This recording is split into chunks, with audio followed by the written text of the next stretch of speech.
la question relative à l'historien et les mémoires de la guerre d'Algérie. Alors cette question s'inscrit dans le thème du programme, qui est le premier thème, qui traite des rapports des sociétés à leur passé. Il a paru indispensable d'inscrire effectivement cette question dans le programme dans un contexte culturel qui est marqué d'une part par la patrimonialisation, il y a des questions relatives à ce sujet, du passé, et d'autre part la référence, j'ai envie de dire, quasi obsessionnelle au devoir de mémoire. Il était donc nécessaire de conduire une réflexion sur l'élaboration du discours historique avec des élèves de terminale, d'autant plus que, bien évidemment, l'immense majorité d'entre eux ne feront plus d'histoire ensuite. Les enjeux intellectuels et civiques de la démarche sont évidents. Le pluriel, tout d'abord, les mémoires, signale d'emblée la diversité des mémoires, comme autant de lectures que l'historien doit prendre en compte pour mieux s'en affranchir. Chaque mémoire, pour ce qui la concerne, est portée par un groupe, une communauté. Elle cherche, dit Paul Ricoeur, à s'approprier certains objets du passé et l'interprétation de ceux-ci. Ce faisant, elle installe le souvenir dans le sacré, dit Pierre Nora. C'est donc à l'histoire d'assumer la tâche de reconstitution du passé commun pour tenter d'en proposer une intelligibilité d'ensemble. Alors j'accueille Sylvie Thénault, qui est directrice de recherche au CNRS, qui a d'abord travaillé sur la guerre de l'indépendance de l'Algérie, à laquelle elle a consacré sa thèse, Une drôle de justice, les magistrats dans la guerre d'Algérie. Elle a ensuite élargi ses recherches à l'ensemble de la période coloniale, en particulier à la question de l'internement, et a publié à ce sujet Violence ordinaire dans l'Algérie coloniale, camp, internement, assignation à résidence en 2012. En 2012 également, elle a publié Algérie, des événements, entre guillemets événements, à la guerre, idées reçues sur la guerre d'indépendance algérienne. Je lui laisse la parole. Je vous remercie.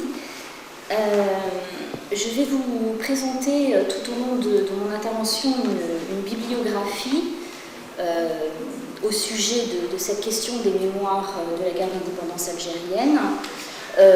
Vous aurez très certainement une impression d'abondance, mais il faut savoir qu'elle n'est absolument pas exhaustive. Les historiens se sont depuis très longtemps intéressés à la question, à cette question-là. Alors je commence par quelques généralités. Évidemment, l'ouvrage qui reste un ouvrage de référence, c'est celui de Benjamin Stora, La gangrène et l'oubli, qui est paru en 1992, et donc qui est un ouvrage important auquel il faut se référer, mais il nous manque en fait un ouvrage qui pourrait poursuivre l'étude et nous faire les 20 dernières années pendant lesquelles il s'est passé énormément de choses.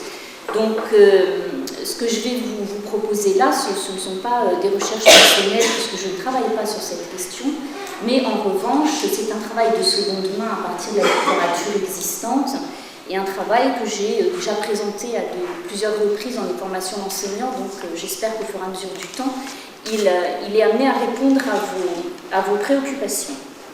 Je soulignerai enfin dans cette intervention à quel point il y a encore de nombreuses choses sur lesquelles il y aurait des travaux de recherche à faire, ce qui, d'un point de vue de chercheur, n'est pas un constat pessimiste, hein, c'est plutôt optimiste, parce que ça veut dire que nous avons l'avenir, mais nous avons encore de nombreux sujets à traiter. Cela dit, je pense que la façon dont la question a été mise au programme pose le problème d'une historiographie qui n'était pas tout à fait prête. À part ce livre de Benjamin Stora, vous n'avez pas de livre de synthèse qui vous permet de prendre cette question à bras le corps, et puis surtout entre 1992 et aujourd'hui, eh bien, on a des articles éparpillés et des sujets qui restent à étudier. Donc je vais essayer de vous donner le plus de choses possible, mais vous verrez qu'il y a beaucoup de questions que je soulèverai et qui sont sans réponse.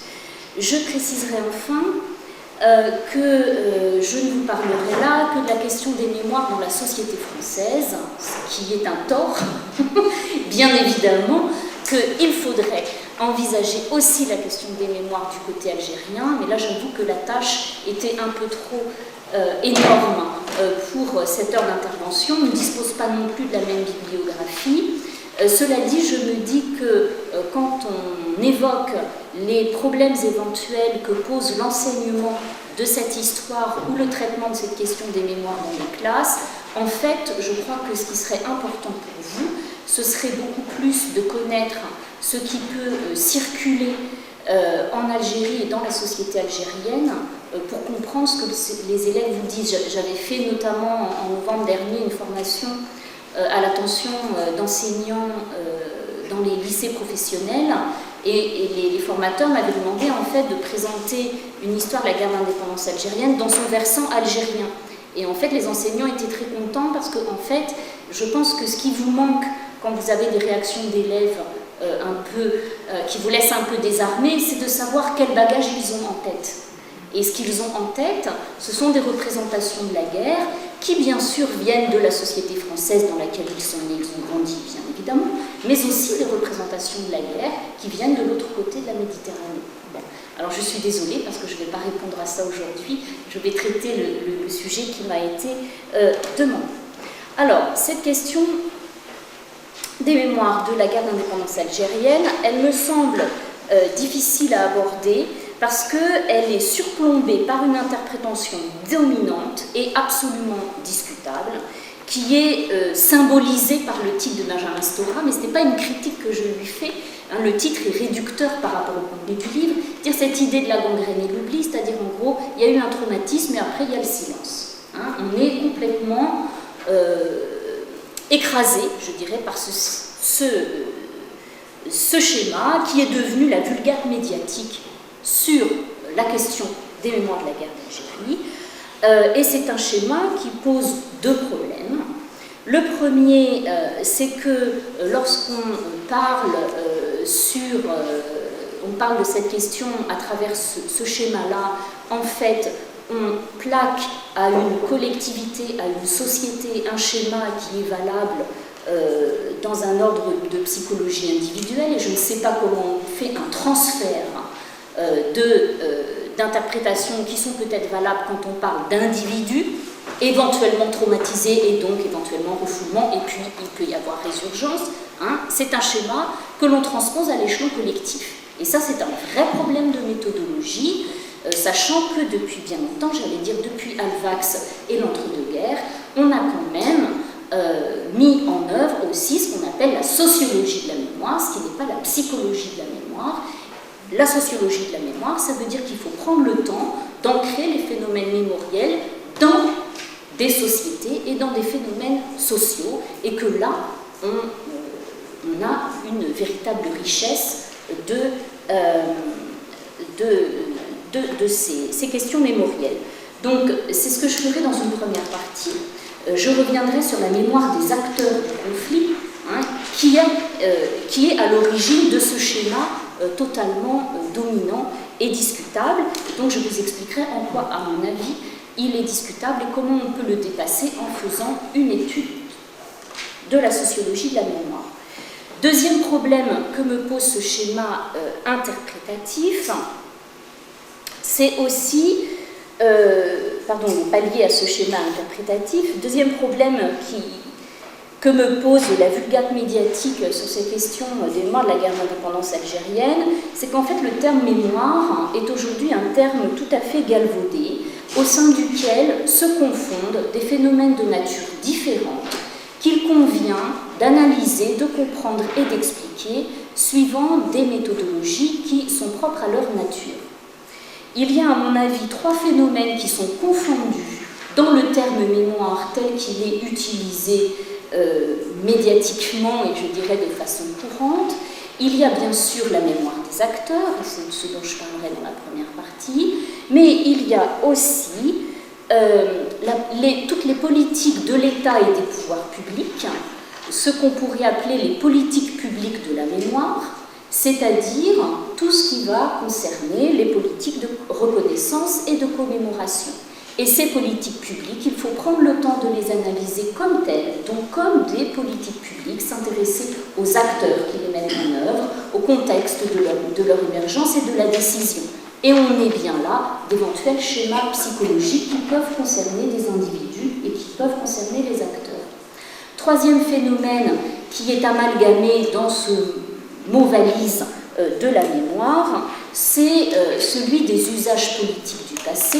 Ce que je désigne par cette expression, c'est bien sûr la façon dont le passé de la guerre d'indépendance algérienne est mobilisé par des associations ou par des organisations politiques à des fins de débat, des débats qui portent sur le présent ou aux fins d'une action politique qui est une action politique présente. Là aussi, on est très loin des questions de psychologie, de traumatisme et de silence. Et en ce qui concerne les usages politiques du passé, eh bien là aussi, il faut prendre le temps de les analyser, comme on analyse un mouvement politique, son évolution, les décisions prises par ses dirigeants et les stratégies qui sont menées. Alors, dans une première partie, donc, je vais développer cette idée du schéma critiquable du long silence, en revenant d'abord sur la mémoire des acteurs. Alors, vous avez là une bibliographie très restreinte tout de même, sur différents ouvrages qui traitent de la mémoire des soldats, des Français d'Algérie. Alors, pour les harkis, j'ai été extrêmement rapide, parce qu'en fait, ce numéro de la revue Les Temps modernes est un numéro très récent qui, à l'intérieur duquel on trouve de nombreuses autres références, mais ce n'est pas du tout la seule référence possible si on s'intéresse à la question de la mémoire des harkis. Simplement, dans ce numéro des Temps modernes, en regardant les notes de bas de page, on a accès à une bibliographie plus vaste que les auteurs de son numéro ont maniée. Et puis, quatrième catégorie, là ça ne se voit pas tellement dans la bibliographie, mais qui est finalement moins traitée, c'est ce qu'on a pris l'habitude d'appeler l'immigration postcoloniale, ce qu'on pourrait appeler en gros les enfants d'immigrés, face à ce passé. Alors, les trois groupes sur lesquels on a le plus enquêté, ce sont les soldats, les Français d'Algérie et les harkis. Pour les soldats, il y a un livre qui se distingue des autres dans cette bibliographie, qui est celui de Laetitia Bucaille, parce que c'est le seul livre qui, en fait, essaye d'avoir un traitement des deux côtés de la Méditerranée. Laetitia Bucaille a interrogé aussi des combattants algériens, donc c'est un livre commode dans lequel on peut traiter du coup la mémoire des combattants français et algériens. On trouve les deux dans cet ouvrage. Alors, sur la question donc des enfants d'immigrés ou des familles immigrées, c'est en fait un peu le parent pauvre de la bibliographie. Ça ne se voit pas là parce que j'ai été sélective sur les autres acteurs, et au contraire, sur l'immigration postcoloniale, j'ai cherché pas beaucoup parce que Abdelali Hajat est relativement connu, mais en gros, Abdelali Hajat est le seul auteur à s'intéresser à ces questions, et plus précisément, il y a un article de lui sur les usages politiques de l'héritage colonial dans un ouvrage collectif. Mais je signale que nous n'avons pas d'enquête orale, par exemple, auprès d'un échantillon d'enfants d'immigrés à qui on demanderait ce qu'ils peuvent avoir en tête au sujet de cette guerre ou du passé colonial français. Et c'est un véritable paradoxe, puisque au jour d'aujourd'hui, on est quand même aussi envahi, je dirais, par un discours voulant que tout cela serait très présent dans les têtes, que cela serait constitutif d'une identité. C'est un peu toute la rhétorique des études postcoloniales qui ont tendance à établir une homologie, si ce n'est une continuité, entre les indigènes de la période coloniale et les enfants d'immigrés victimes de discrimination dans la société française aujourd'hui. À vrai dire, je crois qu'il peut y avoir de la surinterprétation dans une éventuelle identité indigène dans laquelle pourraient se reconnaître les enfants d'immigrés. On n'a pas d'enquête de toute façon qui nous le dise. Et ce que dit Abdelali Hajat à ce sujet, c'est que finalement, l'intérêt pour pour l'histoire de la colonisation est récent dans les associations antiracistes, que l'on peut prendre comme étant des associations exprimant au moins le point de vue d'enfants d'immigrés engagés dans ces associations. Il fait remarquer notamment que lors de la Grande Marche des Beurs de 1983, la marche pour l'égalité et contre le racisme de 1983, il n'y avait aucune revendication de reconnaissance du passé colonial.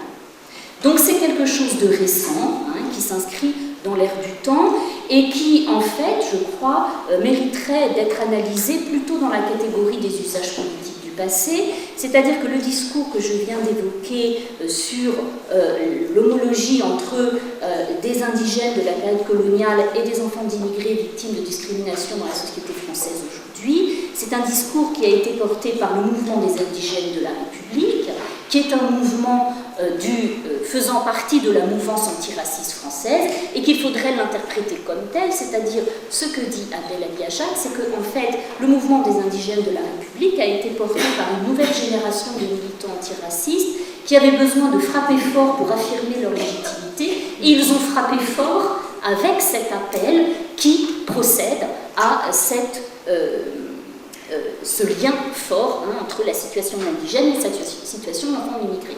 Mais finalement, il explique que c'est plutôt un discours de coup d'État pour exister dans le champ de la mouvance antiraciste aujourd'hui et que ça ne signifie rien en termes d'identité des enfants d'immigrés aujourd'hui. Donc voilà, plus de questions que de réponses sur ce point. Pour ma part, pour en finir sur cette question, je crois que l'histoire de ces élèves, si tant est qu'on doive enseigner l'histoire en fonction de l'histoire des élèves, mais c'est peut-être autant, si ce n'est plus, une histoire de l'immigration qu'une histoire de la colonisation. On dit souvent qu'il faut enseigner l'histoire coloniale pour répondre à leurs questions identitaires, et moi je crois que l'histoire de l'immigration est celle qui répond le mieux à l'histoire de leurs parents et de leur famille. Bien, alors, que dire maintenant au sujet des trois autres groupes d'acteurs pour lesquels on a une bibliographie plus importante et qui est très souvent une bibliographie fondée sur des témoignages recueillis a posteriori. Alors il y a un certain nombre d'invariants qui ressortent de ces études, mais qui ne sont pas, je crois, spécifiques à la guerre d'indépendance algérienne. Première caractéristique, c'est que de façon générale, la famille est le cercle du silence. Ça, c'est présent dans de très nombreux témoignages, que ce soit chez les soldats, les Français d'Algérie, les harkis. Je devrais dire d'ailleurs la même chose dans les familles d'immigrés. Abdel Ali Achad dit la même chose. La famille n'est pas le lieu de la transmission de l'histoire. Enfin, alors, je nuance. Il peut y avoir une transmission d'histoire un peu générale, on peut avoir un discours général sur le passé qui va être un discours politique, ou parce qu'on montre à ses enfants un documentaire ou un film, en disant « regarde ça, c'est très important », mais la transmission du vécu personnel ne se fait pas, en général, au sein de la famille. Pour vous citer un exemple, un de mes collègues qui travaillait sur les soldats réfractaires à la guerre d'Algérie était allé rencontrer un soldat dont l'histoire à l'époque avait été médiatisée, donc c'est un nom connu pour les spécialistes de cette histoire, et en fait ce monsieur dont l'histoire a été médiatisée pendant la guerre elle-même n'avait jamais dit à ses enfants qu'il avait refusé de partir comme soldat en Algérie, alors que c'est un nom qu'on trouve dans les livres, alors quand je dis les livres d'histoire, les livres de spécialistes. Voilà, bien. Je n'ai pas d'explication à ce sujet, je m'en garderai bien. Voilà. Deuxième caractéristique au sujet de cette mémoire des acteurs, c'est que finalement, il faut moins parler de silence que d'un manque d'écoute. C'est-à-dire que, d'une façon générale, ils disent qu'ils auraient été disponibles pour parler plus tôt, mais qu'ils avaient le sentiment que cela n'intéressait pas. Alors, c'est pas seulement qu'ils le disent, c'est qu'on en a des indices très précis, notamment, Benjamin Stora le fait remarquer dans La gangrène et l'oubli, c'est que dans les années 60, même 70, il y a beaucoup de publications à compte d'auteur de gens qui ont vécu cette période. Hein. Et cette profusion de publications à compte d'auteur, de récits de vie à compte d'auteur, montre bien qu'il y avait des gens qui avaient envie de parler, qui allaient jusqu'à écrire et publier, mais qu'à l'époque, ça n'avait pas d'écho, hein, leur témoignage n'était pas entendu. Et donc, quand on parle d'un silence avec d'un seul coup une résurgence, en fait, il faut s'interroger, je vais faire un peu, c'est de la communication vraiment à deux francs, mais peu importe, il faut s'interroger aussi sur l'émetteur, hein, c'est-à-dire qu'il y a des gens qui ont publié, qui ont parlé, mais qu'on n'écoutait pas. Hein, et les moments de résurgence sont aussi des moments où il y a une écoute possible. Je prendrai un exemple.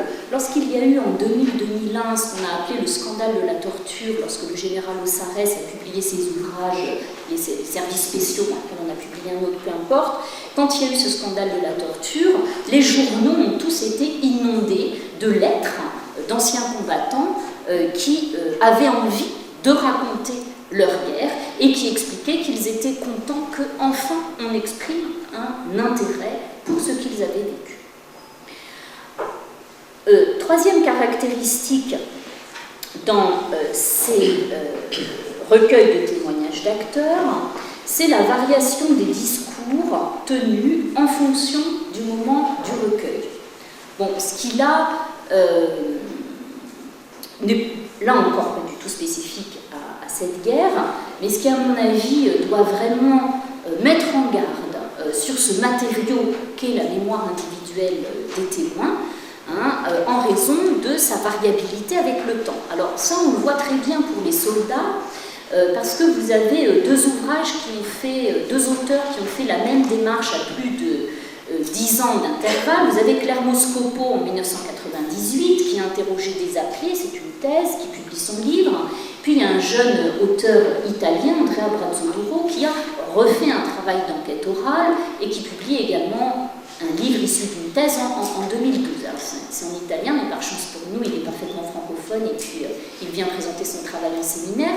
Et en fait, lorsqu'on lui demande de faire une comparaison entre ce qu'il récolte en entretien par rapport à ce que Claire Moscopo avait récolté plus de 10 ans auparavant, eh bien il dit qu'il y a une variation très très forte dans le discours des anciens combattants, dans celui qu'il a recueilli par rapport à ce qu'elle avait recueilli dans les années 90, c'est que ces anciens combattants aujourd'hui se présentent comme des victimes, alors que ça n'était absolument pas le cas lorsque Claire Moscopo a fait son travail.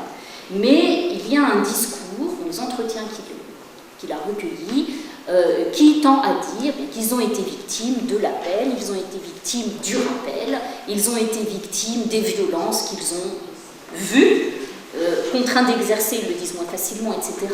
Mais que le fait de se présenter comme des victimes est quelque chose de très nouveau. Et ce qui est là aussi, je dirais, dans l'air du temps, et qui n'existait pas du tout dans les années 90.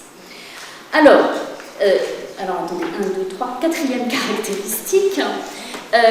Au-delà de ces invariants, il peut y avoir aussi un autre phénomène qui se produit dans le recueil de la mémoire de ces acteurs, c'est qu'à l'inverse, on peut parfois affaire à des discours extrêmement construits et qui reprennent systématiquement des stéréotypes dont les témoins ne démordent pas et qui constituent toujours des fondements solides dans leur représentation du passé colonial français. Alors ça, c'est plutôt ce qui ressort des études sur les Français d'Algérie, dont je vous ai mis 3 références. Ces 3 ouvrages, en gros, partent en quête, je dirais, de l'imaginaire pied noir du passé colonial français, même au-delà de la guerre. Et là, au contraire, on a des stéréotypes dont on a du mal à faire dériver les témoins. Hein.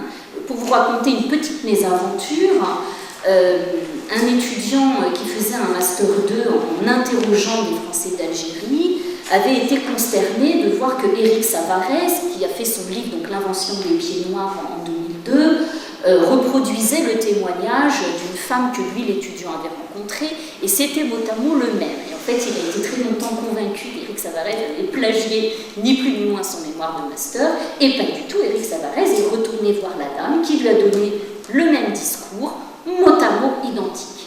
Hein, bien.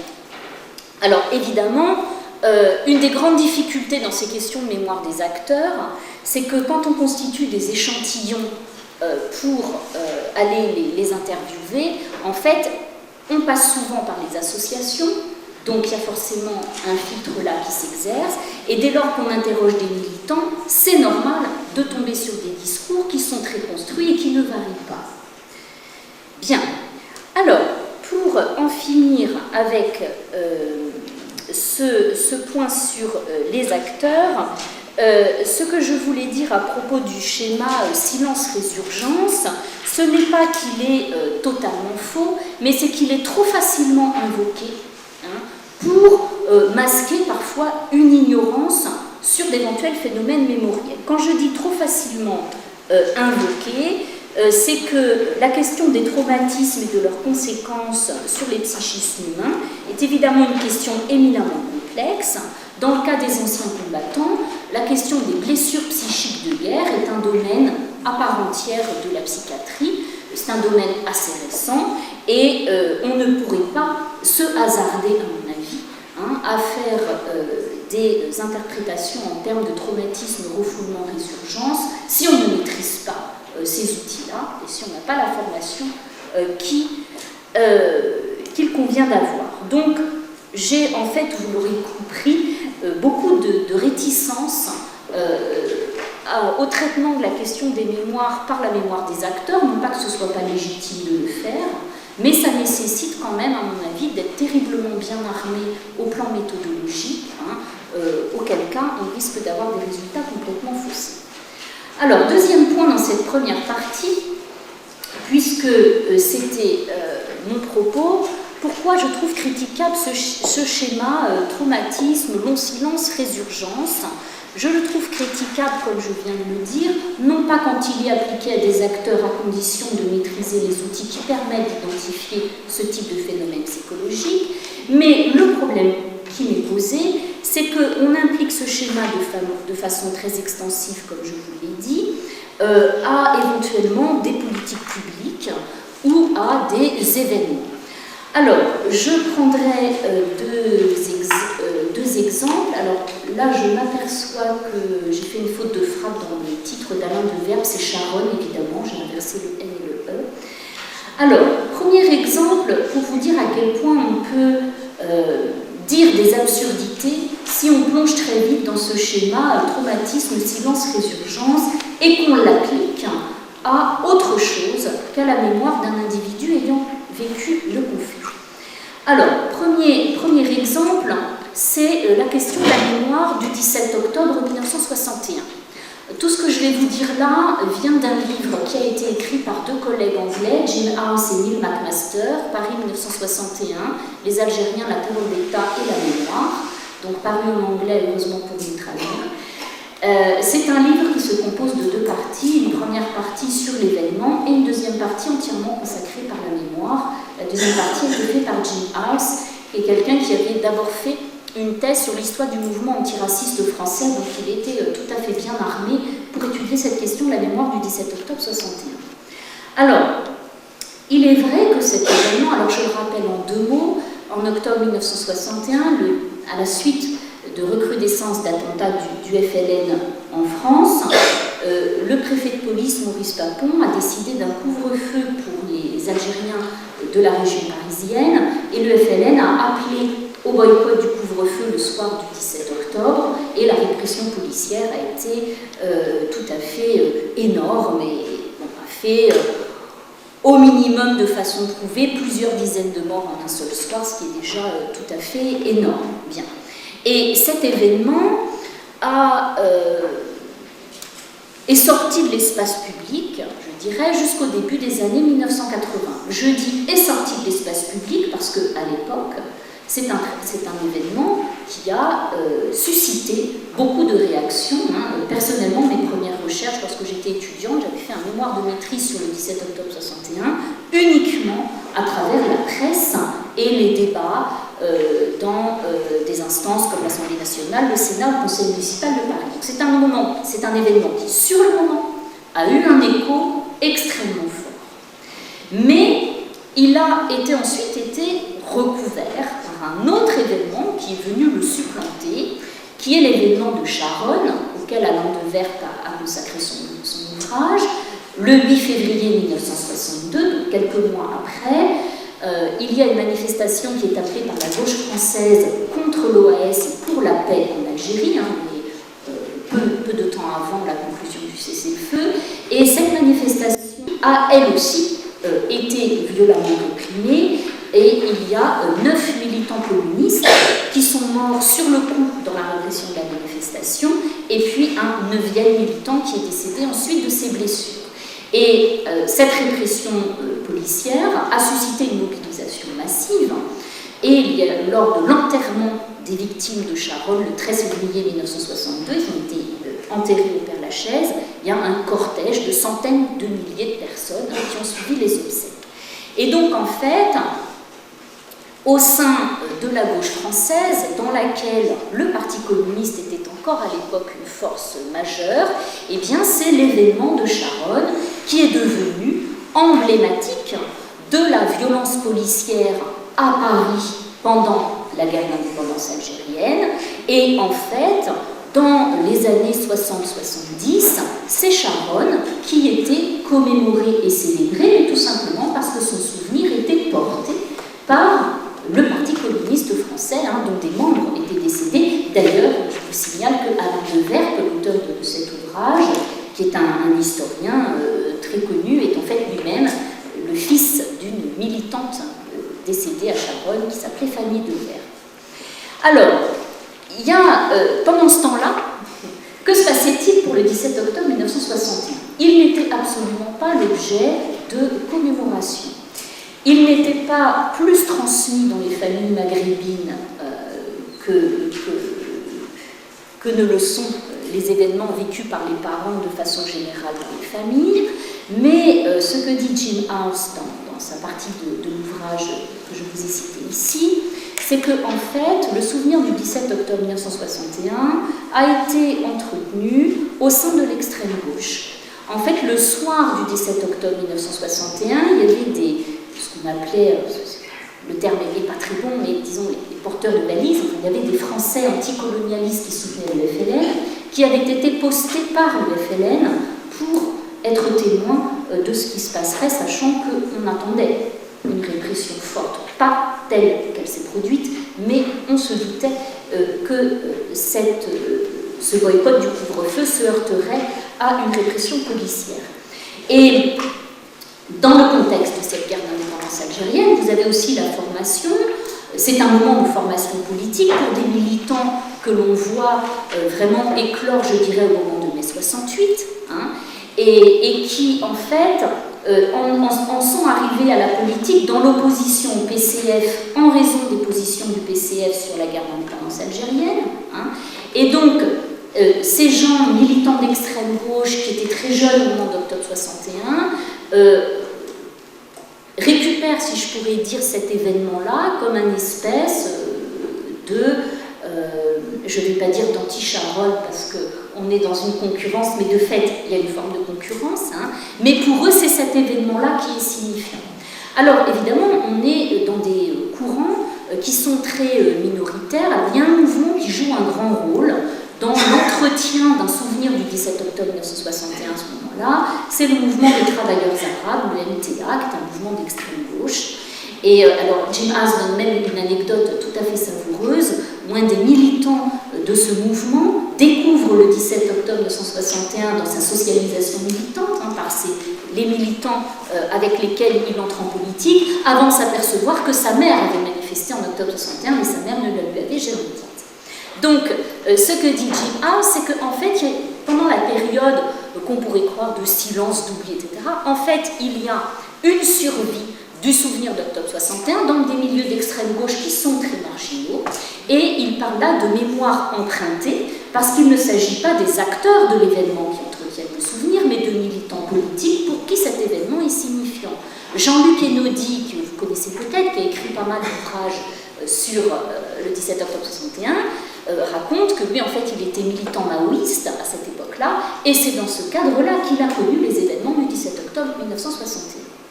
Alors, que se passe-t-il au début des années 1980? Pourquoi est-ce que le 17 octobre commence à revenir dans l'espace public? Alors, il y a plusieurs éléments. Premier élément, quand même fondamental, c'est l'arrivée de la gauche au pouvoir. Il faut quand même bien avoir en tête que c'est la première fois qu'on a un gouvernement de gauche au pouvoir depuis 1958. Et en fait, l'arrivée de la gauche au pouvoir se manifeste par l'arrivée d'hommes de gauche à un certain nombre de responsabilités, d'hommes de gauche qui avaient un certain passé relatif à la guerre d'indépendance algérienne, qui pouvait être favorable à la résurrection du 17 octobre 61. Je ne parle pas de François Mitterrand là, bien sûr, mais je pense en fait à Hervé Bourges, qui était à l'époque directeur de témoignages chrétiens. Hervé Bourges a aussi été au cabinet d'Edmond Michelet, qui était garde des Sceaux en 58-59. Hervé Bourges a été conseiller de Ben Bella après l'indépendance. Et bien en 81, Hervé Bourges est nommé à la tête de TF1. Et il se trouve que là, il y a eu une grande occasion manquée. Il y avait un film qui avait été tourné à l'époque même par des militants du comité Maurice Audin, qui étaient des militants contre la torture, etc. Ce film n'avait eu un visa de censure qu'en 1974, il était resté interdit, il n'avait jamais été diffusé à la télévision. Et bien Hervé Bourges a contacté le réalisateur de ce film pour lui demander de projeter le film à la télévision, mais le réalisateur n'a pas voulu. Mais c'est quand même un exemple symbolique de ce que signifie l'arrivée de la gauche au pouvoir. Il y a aussi une forme de déblocage liée au fait qu'il y a un renouvellement du personnel politique. Si on regarde les carrières d'hommes qui sont des hommes importants en 61, Maurice Papon, Roger Frey, on les retrouve dans des postes gouvernementaux jusqu'à la fin des années 70. Donc l'arrivée de la gauche au pouvoir, en dépit de la personnalité de François Mitterrand et de son propre passé algérien, a des effets de rupture, quand même. Et puis surtout, c'est la cause majeure de la résurgence dans les années 80, c'est que cet événement est utilisé dans le mouvement antiraciste français, en particulier SOS Racisme, parce qu'en fait, on lui prête une très forte valeur pédagogique dans la lutte contre Jean-Marie Le Pen et le Front National qui est en train de s'installer dans le paysage politique français. Eh bien, on a recours à deux arguments majeurs, arguments historiques. On rappelle le passé algérien de Jean-Marie Le Pen, mais on rappelle aussi cette manifestation. Elle est brandie comme un exemple de ce à quoi le racisme peut mener. Et donc, on pense que cet événement a une forte valeur pédagogique et donc il est très présent au sein du mouvement antiraciste. Et c'est de cette façon-là que la bataille pour la reconnaissance du 17 octobre a pu être menée et qu'elle a finalement abouti. Il y a eu un communiqué de François Hollande l'année dernière, j'y reviendrai à la fin de mon exposé. Mais pour comprendre, vous voyez bien à la fois l'absence du 17 octobre pendant longtemps et puis sa résurgence, nul besoin de recourir à des schémas psychologiques que l'on appliquerait de façon extensive et abusive à une société. Il faut faire une analyse de qui porte la mémoire, qui défend quoi. Et ça ne passe pas forcément par les acteurs. Bien, ça c'était mon premier exemple. Deuxième exemple, au sujet de cette question du long silence et du fait qu'il faut se méfier d'interprétations très rapides en ces termes, c'est l'usage du mot guerre. Alors, je vous ai mis ici ce qui est très connu, je ne sais pas si vous connaissez cette loi, que la loi du 18 octobre 1999, relative à la substitution, l'intitulé n'est pas très clair, relative à la substitution, à l'expression aux opérations effectuées en Afrique du Nord, de l'expression à la guerre d'Algérie ou au combat en Tunisie ou au Maroc, c'est-à-dire qu'on substitue dans tous les textes de loi français l'expression guerre d'Algérie ou au combat en Afrique, en Tunisie et au Maroc, on remplace par cela l'ancienne expression aux opérations effectuées en Afrique du Nord. l'intitulé n'est pas... Ils n'ont pas bien pensé, hein, je trouve. Mais bon, voilà. Alors, on dit souvent, ah voilà, c'est la première fois qu'on utilise le mot guerre. C'est une absurdité. Le mot guerre était utilisé pendant la guerre elle-même par tout le monde. Quand on travaille, comme je l'ai fait, sur les débats parlementaires, en 1955, quand les parlementaires votent l'état d'urgence pour l'Algérie, ils parlent tous de guerre.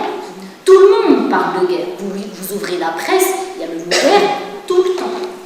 Ce qu'il n'y avait pas, c'était une reconnaissance officielle du terme, c'est-à-dire que les dirigeants français évitaient d'utiliser le mot guerre, et surtout dans les textes juridiques, on évitait de l'utiliser.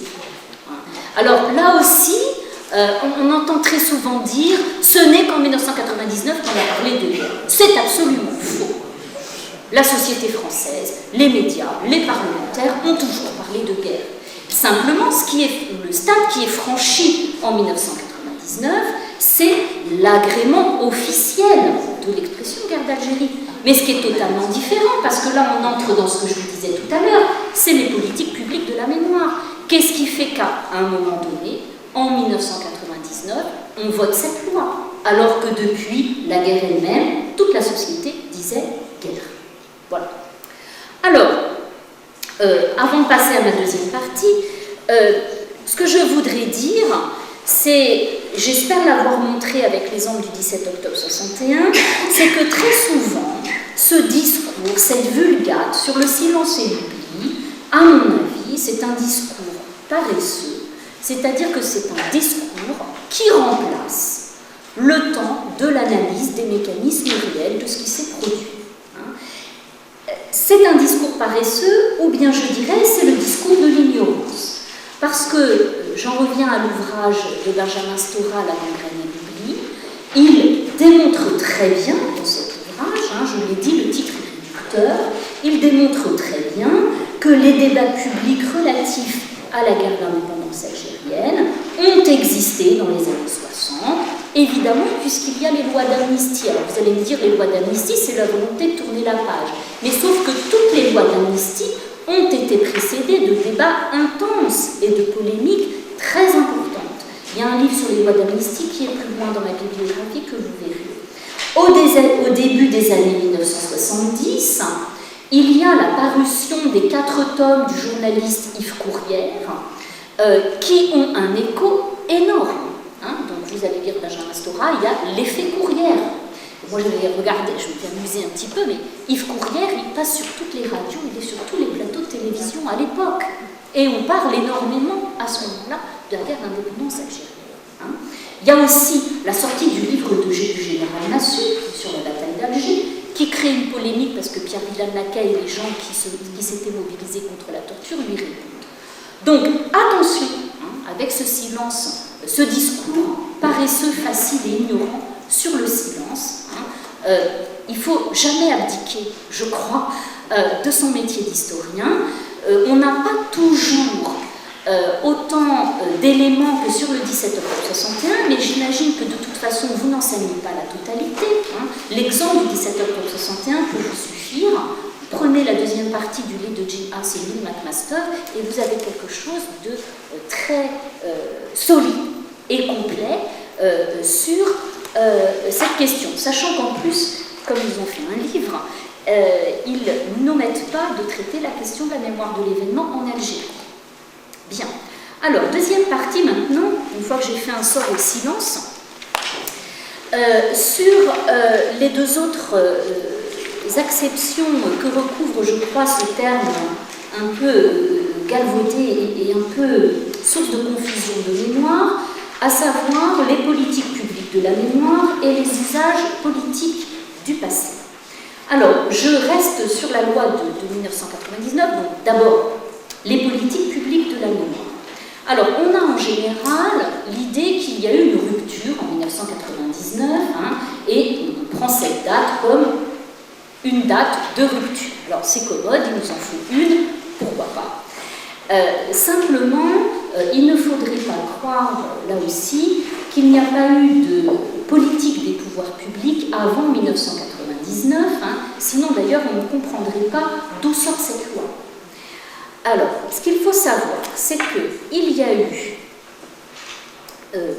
en 1974 d'abord la reconnaissance du statut d'ancien combattant. Donc, bien antérieur, alors c'était un peu paradoxal parce qu'on reconnaissait le statut d'ancien combattant aux militaires du contingent, et puis aussi d'ailleurs les supplétifs algériens, alors même que le mot guerre n'existait pas dans les termes de loi. Et donc, dans la loi de 99, en fait, il y a un des articles qui justement révise le code des pensions militaires pour introduire guerre d'Algérie partout où jusque-là on avait écrit opération effectuée en Afrique du Nord.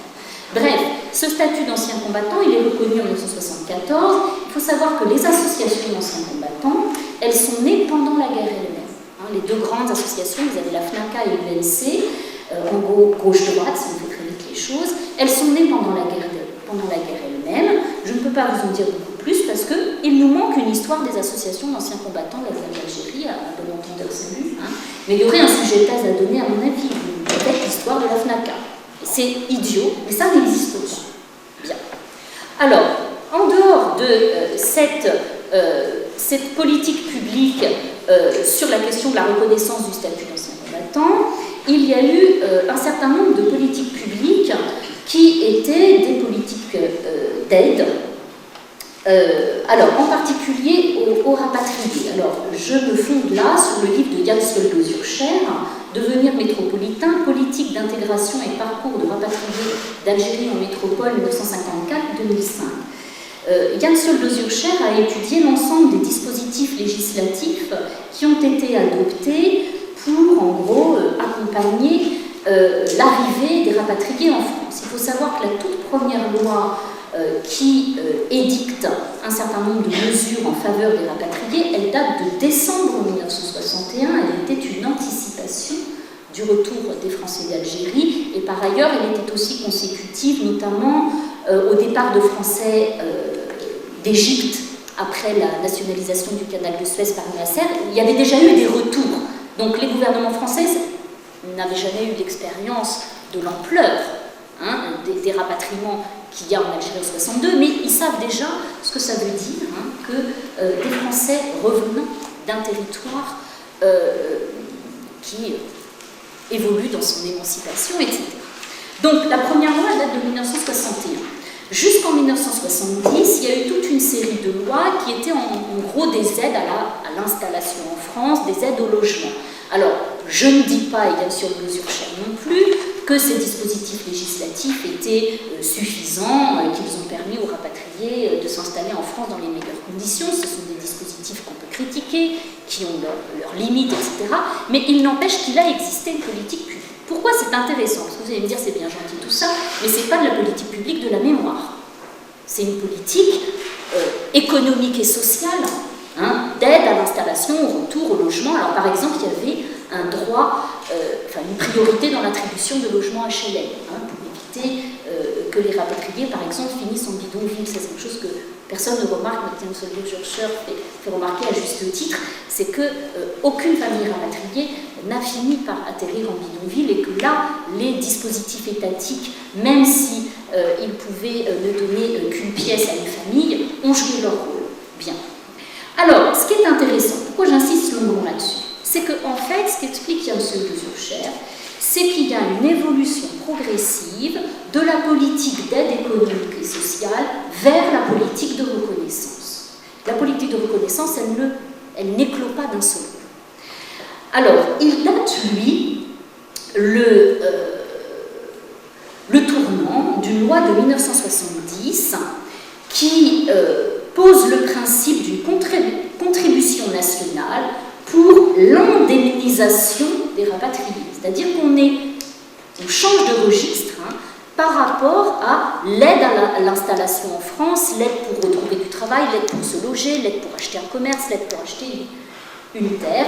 On rentre dans une logique d'indemnisation et dans une logique de réparation.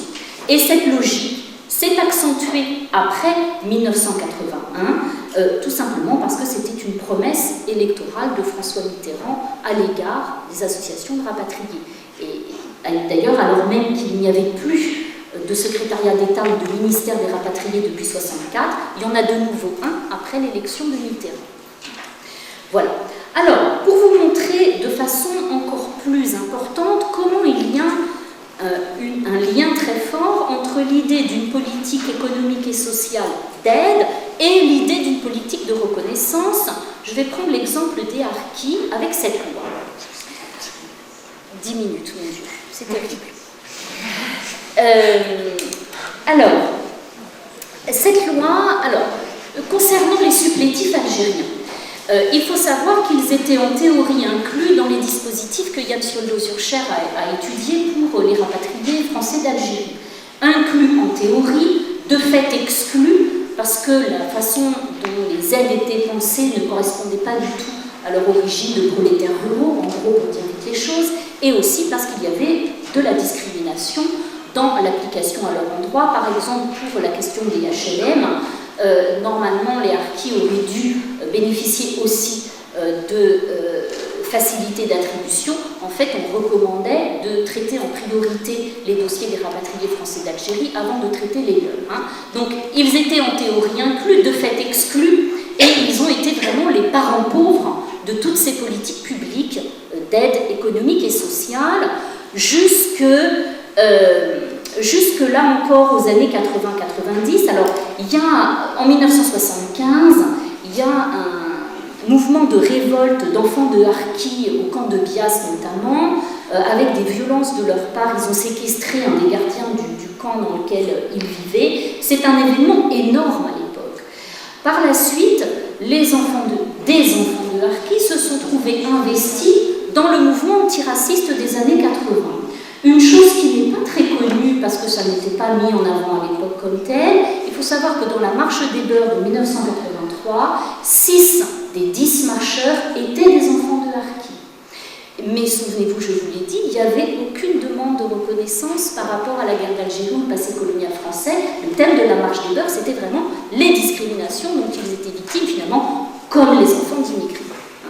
Alors, cette loi de 1994, elle permet de voir le lien entre politique d'aide économique et sociale et puis reconnaissance, parce que vous voyez son article 1er, la République française témoigne sa reconnaissance envers les rapatriés anciens combattants des formations supplétives et assimilées pour les sacrifices qu'ils ont consentis. Donc on pourrait penser que c'est une loi symbolique. En réalité, c'est absolument pas une loi symbolique. Les autres articles sont des dispositions d'aide économique et sociale.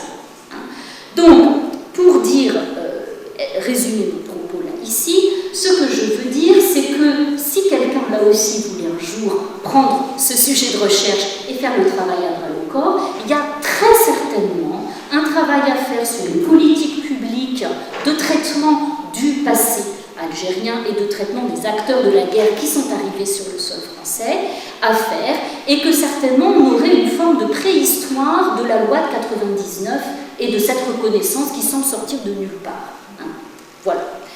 Alors, cela dit, vous le savez certainement, nous n'avons pas aujourd'hui de grands moments, de cérémonies. Il nous manque en gros, alors quand je dis il nous manque, je ne devrais peut-être pas dire nous, c'est pas très objectif, mais en tout cas, il n'y a pas eu d'équivalent à ce qui sert de modèle toujours dans les revendications de reconnaissance, c'est le fameux discours de Jacques Chirac en 1995 au sujet de la RAC du Veldiv. On n'a pas d'équivalent. Alors qu'est-ce qui pose problème? Pourquoi est-ce qu'on n'a pas cette reconnaissance? Alors, aujourd'hui, on a un calendrier mémoriel qui est très éclaté. Qu'est-ce qu'il y a comme date dans le calendrier français? Le 25 septembre, il y a une journée nationale d'hommage aux harkis. Elle a été célébrée pour la première fois en 2001, elle est devenue annuelle en 2003. Le 5 décembre, il y a une journée d'hommage aux morts pour la France. Pendant la guerre d'Algérie, les combats du Maroc et de la Tunisie.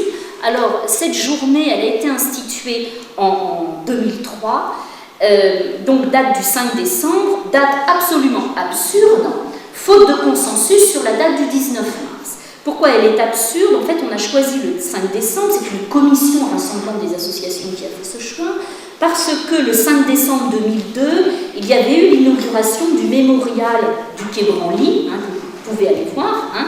Il avait été inauguré le 5 décembre 2002 et faute d'accord sur une date de commémoration, on a choisi le 5 décembre juste parce que c'était la date anniversaire de l'inauguration du mémorial de Quai Branly.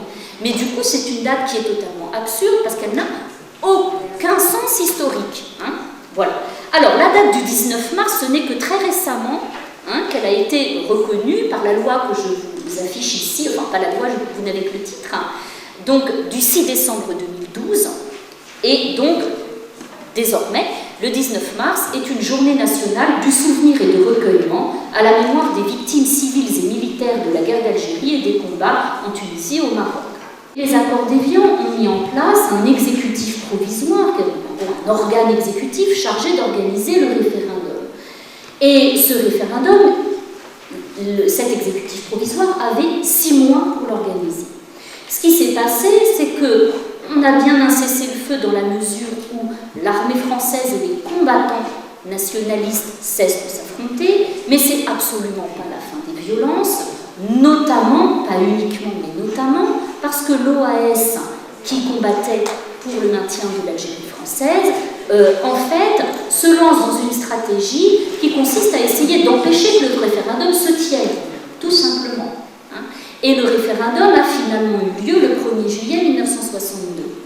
Mais du coup, entre mars et juillet, on a un regain de violence qui est lié à l'OAS, mais qui est aussi lié au FLN et au fait qu'on a eu aussi... Alors, il y a ce que les Algériens appellent les martiens, c'est-à-dire les combattants du mois de mars et les combattants de la dernière heure, hein, qui affluent dans les maquis et qui, notamment, pas uniquement, mais en partie, les premières violences sur les harkis ou des violences sur les Français d'Algérie, ça ne s'explique pas que comme ça, surtout pas, mais ça fait partie des facteurs. Bref, donc on a une période de grande violence après le 19 mars. Hein. Et donc, cette date du 19 mars posait ce problème-là, en fait. Hein. Pourquoi choisir une date qui, en fait, n'est pas la fin des violences? Bon. Et historiquement, on ne va pas dire que c'est tout à fait la fin de la guerre. Bon, cela dit, politiquement, je crois qu'on ne pouvait pas en choisir une autre, parce que c'est quand même la date à laquelle les deux belligérants s'étaient mis d'accord pour déposer les armes. Hein. Donc, politiquement, je ne vois pas trop quelle autre date on aurait pu défendre. On n'allait pas choisir la date de l'indépendance, parce que là, pour le coup, c'est quand même... Pour des Français, c'est un peu difficile. Les Algériens, c'est pas le problème. Le 19 mars, et ils célèbrent le 5 juillet. Hein, voilà. Mais du côté français, c'était un peu compliqué quand même. Donc le 19 mars, je crois que c'était quand même la seule date possible, mais c'est pour vous expliquer. Et alors, ceux qui ont combattu le 19 mars comme date de commémoration, ce sont les nostalgiques de l'Algérie française. Hein, parce que, évidemment, c'est une façon de délégitimer les accords d'Évian et le processus d'indépendance et le processus de sortie de guerre qui avait été prévu. Donc ce sont, en gros, les courants nostalgiques qui refusaient le 19 mars. La loi que vous avez là, du 6 décembre 2012, il faut savoir que son texte avait été voté en janvier 2002 par 58% des voix. Mais, à l'époque, le gouvernement avait dit qu'il n'appliquerait pas la loi si elle ne recueillait pas 70% des suffrages des parlementaires, parce que une des constantes dans les politiques publiques de la mémoire, c'est qu'on cherche le consensus et surtout pas le dissensus. Hein. Et en fait, il y avait déjà eu 58% des voix. Hein. Elle avait été votée, mais elle n'était jamais entrée en application. Hein. Ce qui fait qu'au moment où cette loi-là a été votée en décembre 2012, il y a eu des débats un peu surréalistes au plan juridique, hein, en disant qu'en gros, elle avait été plus ou moins gelée. Bien. Oui, monsieur. Alors, autre difficulté, est-ce que vous pouvez le lire? Oui. Autre difficulté de l'établissement d'une politique de la mémoire, je dirais, cohérente, unifiée, c'est que bien sûr, il y a un partenaire dans cette histoire, que ce n'est pas une histoire qui peut être traitée uniquement d'un point de vue intérieur français.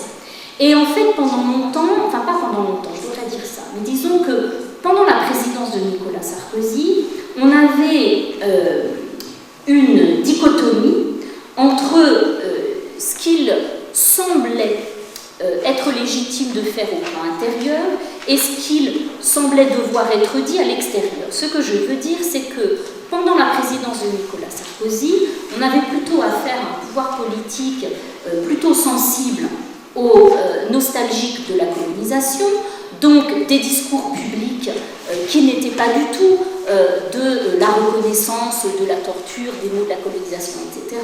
Alors que, évidemment, en extérieur, si vous tenez compte des impératifs de politique extérieure, c'était exactement le contraire qu'il fallait dire. Alors, Nicolas Sarkozy a eu des mots de condamnation de la colonisation lors d'un de ses voyages en Algérie, des mots très forts qu'aucun président de la République française n'avait eu avant. Simplement, c'était complètement en contradiction avec une politique intérieure. Donc ça n'a pas porté. Alors, lors du voyage de François Hollande en décembre dernier, il a au contraire fait un discours très habile. Alors, pour le coup, évidemment très habile, il ne s'en cache pas, donc je peux le dire publiquement, ce discours, enfin là c'est une partie du discours, il a été rédigé par notre collègue Benjamin Stora, donc quelqu'un qui du coup connaissait bien ce problème de que dire en interne, que dire en externe, et comment faire pour avoir un discours qui est suffisamment habile pour être valable partout. Et ça donne ce que vous avez là, qui est quand même un monstre d'habileté. De quoi? Non, mais c'est... Moi, je pensais vraiment que la contradiction n'était pas... qu'on ne pouvait pas la résoudre, parce qu'on savait tous qu'il y avait cette contradiction, mais on ne voyait pas comment s'en sortir. Et là, il y a vraiment des mots et des phrases. De quoi se réclame le discours de François Hollande? La vérité, la paix des mémoires, le respect des mémoires. Donc il y a à la fois la reconnaissance des souffrances que la colonisation a infligées au peuple algérien, avec Sétif, Guelma, Karatal, 1945, et puis il y a le devoir de vérité, la paix des mémoires, et également l'inclusion de ce que les Français d'Algérie ont subi.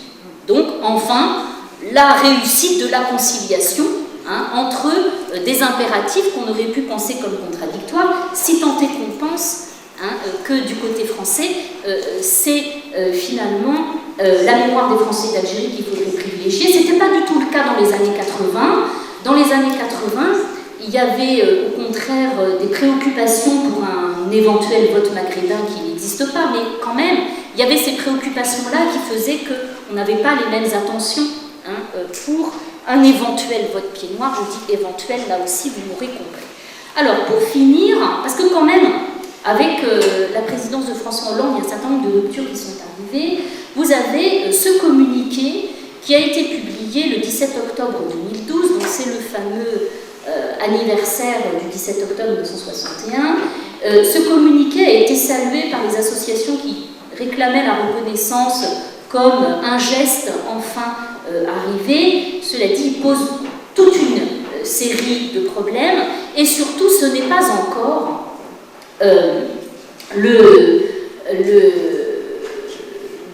dans la symbolique, bien sûr, il n'y a pas d'équivalent du discours de Jacques Chirac en 1995 qui reste toujours le modèle. Ça, il ne faut pas oublier de le faire, c'est de toujours comparer avec la Seconde Guerre mondiale. Bien, je saute les usages politiques du passé, j'ai l'impression que je vais devoir le faire. Désolée, je suis vraiment désolée, je ne voulais pas en arriver là.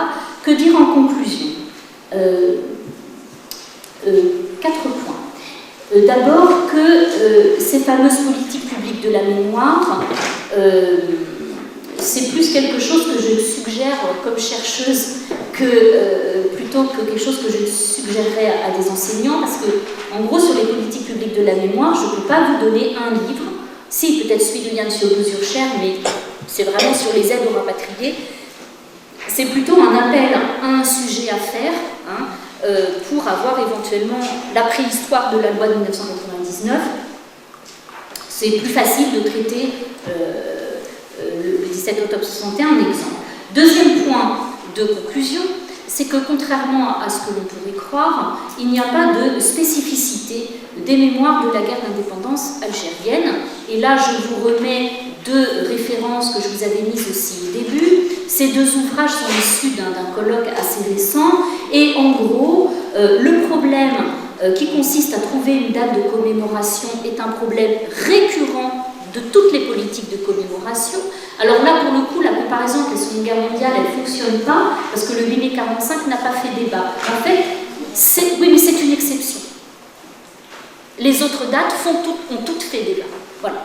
Deuxièmement, le fait d'avoir une politique publique de la mémoire qui répond à des associations défendant des causes concurrentes, ça n'a rien de spécifique à la guerre d'indépendance algérienne. Pensez aux associations de résistants, de déportés dans le contexte de la Seconde Guerre mondiale. Troisièmement, c'est une chose dont je n'ai pas parlé, l'implication du local dans ce type de politique, c'est une implication très importante. Octobre 61 notamment avait fait l'usage de commémorations au niveau de certaines municipalités et ou bien, si je voulais dire dans l'autre tendance, vous avez aujourd'hui des municipalités qui, pensant aller un peu à la pêche d'un éventuel vote pied noir qui est plus fantasmé que réel, peu importe, ont favorisé des monuments favorables à l'Algérie française ou à l'OAS. Et là aussi, l'implication du local est extrêmement forte, ça se joue au niveau municipal. C'est une tendance récente dans l'histoire des politiques de commémoration, c'est pas du tout spécifique de la guerre d'indépendance algérienne. Dernière absence de spécificité, c'est l'absence de pertinence de la grille de lecture droite-gauche. Je ne l'ai pas fait, j'aurais dû vous dire à chaque fois si c'est un gouvernement de droite ou de gauche. Ça ne change rien dans les tendances de fond, parce qu'on est toujours dans ces politiques-là à la recherche du consensus. La loi de 2002 sur le 19 mars 62, c'était Jospin à l'époque, et c'est lui qui dit, ben non, voilà, s'il n'y a pas 70% de voix, je gèlerai la mesure. Voilà. Pour terminer, je dirais que ce qui fait le caractère brûlant d'un passé, à mon avis, ce n'est pas du tout sa proximité temporelle. Pensez au bicentenaire de la Révolution, par exemple. Et que, c'est ce que je voulais dire dans les usages du passé, donc je vous le résume à grands traits, ce qui fait caractère brûlant d'un passé, ce n'est pas sa proximité temporelle, mais c'est le fait que ce passé est extrêmement signifiant politiquement au présent, et qu'il peut être signifiant pour des partis pris politiques qui sont tout à fait opposés. Je vous ai beaucoup parlé du mouvement antiraciste et de la façon dont il s'était emparé du 17 octobre 1961, mais on pourrait aussi faire l'histoire des nostalgiques de l'OAS, c'est-à-dire que ce que je veux dire par là, c'est que si ce passé est brûlant, c'est parce qu'il est signifiant. Il nous parle de quoi ? Il nous parle du terrorisme, de la violence politique, de la légitimité des moyens pour le combattre, c'est quand même très actuel comme débat. Il nous parle de l'islam, il nous parle des musulmans dans la nation française ou dans la société française, il nous parle évidemment de l'immigration, etc. Tout cela pouvant être déployé sur l'éventail politique de l'extrême gauche à l'extrême droite. Et c'est ça qui fait le caractère brûlant d'un passé, c'est pas parce qu'il est proche dans le temps, bien évidemment. Voilà, j'en ai terminé.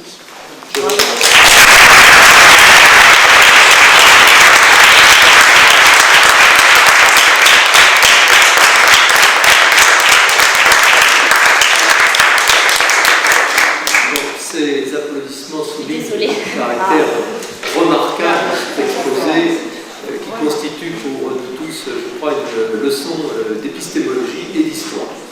Alors on a le temps de pas grand-chose, peut-être une ou deux questions. Oui. Oui, je voudrais dire que c'est vraiment un exposé remarquable. Et pour un professeur de ma génération, un exposé qui nous soulage. Parce qu'en effet, la guerre d'Algérie, c'est une expression. Moi, j'ai été professeur depuis 1969. J'ai toujours parlé de guerre d'Algérie. C'était exaspérant pour des profs de ma génération de lire dans la presse qu'enfin on utilisait le terme de guerre d'Algérie. Il a toujours été utilisé. Même chose sur la torture. L'idée qu'on a caché la torture, pour quelqu'un de ma génération, c'était surréaliste. Enfin, je me suis éveillé à la conscience politique en lisant La question d'Henri Alleg. Je veux dire, j'en ai toujours parlé à mes élèves en plus, pendant toute ma carrière. Il n'y avait aucun tabou. Ce mot tabou sur la guerre d'Algérie, c'est un mot exaspérant. Absolument exaspérant pour quelqu'un de ma génération. Deuxième chose, sur le silence dans les familles. Moi, j'ai organisé, il y a une dizaine d'années, une semaine sur l'Algérie et la France dans mon lycée, et nous avions lancé un appel aux élèves pour qu'ils interrogent leurs parents. Et ça a été un bide total. Les élèves d'origine maghrébine, nombreux dans mon lycée, ne nous ont fait aucun retour, alors que nous avions les profs de français, enfin nous étions plusieurs à avoir demandé.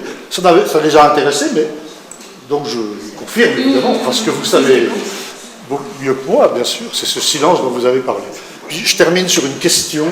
Le livre de Yves Courrière, moi, quand il est paru dans les années 70, je crois, moi je m'étais jeté dessus et j'avais trouvé ce livre absolument passionnant parce qu'il donnait la parole à tout le monde en plus, vraiment à tout le monde. Alors je voudrais juste vous poser une question.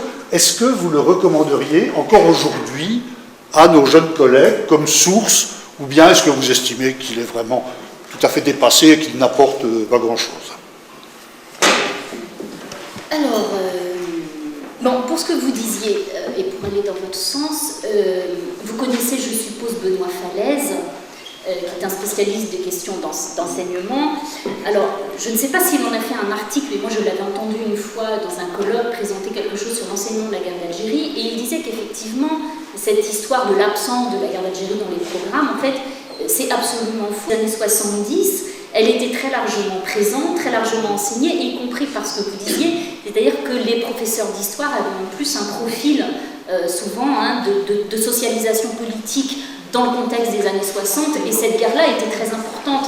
Et donc ils en parlaient beaucoup, ils parlaient de la torture, etc. Donc c'est exactement ce que vous veniez de dire. Bon voilà, je ne sais pas s'il en a fait un article, j'ai jamais cherché, mais je pense que ce serait intéressant de le voir. Alors pour Yves Courrière, c'est une question énorme, parce que, bon, Yves Courrière c'était un journaliste, alors quand Patrick Evenot parlait de Radio Luxembourg tout à l'heure, il était à Radio Luxembourg, il a couvert la guerre d'Algérie à Radio Luxembourg. Voilà, des gens m'ont déjà raconté qu'ils se souvenaient qu'ils écoutaient Yves Courrière en direct d'Alger, etc. Bon.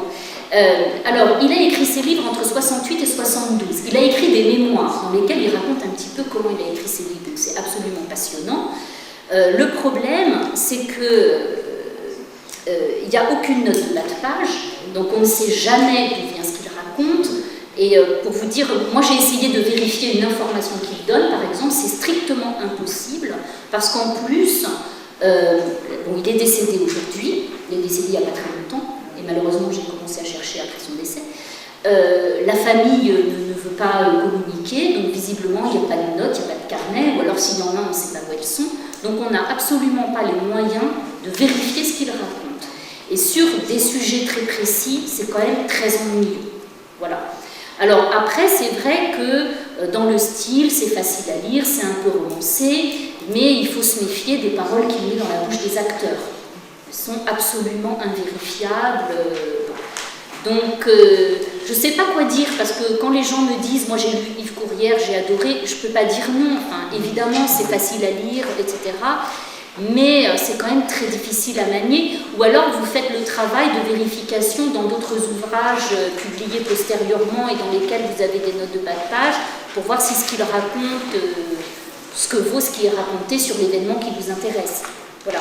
Par exemple, sur le FLN, ce qui fait la valeur du livre d'Yves Courrière, c'est qu'il avait rencontré Krim Belkacem, qui était un ancien dirigeant du FLN, mais opposant au pouvoir, et qui a fini, d'ailleurs, qui a été assassiné peu de temps après la parution du livre d'Yves Courrière.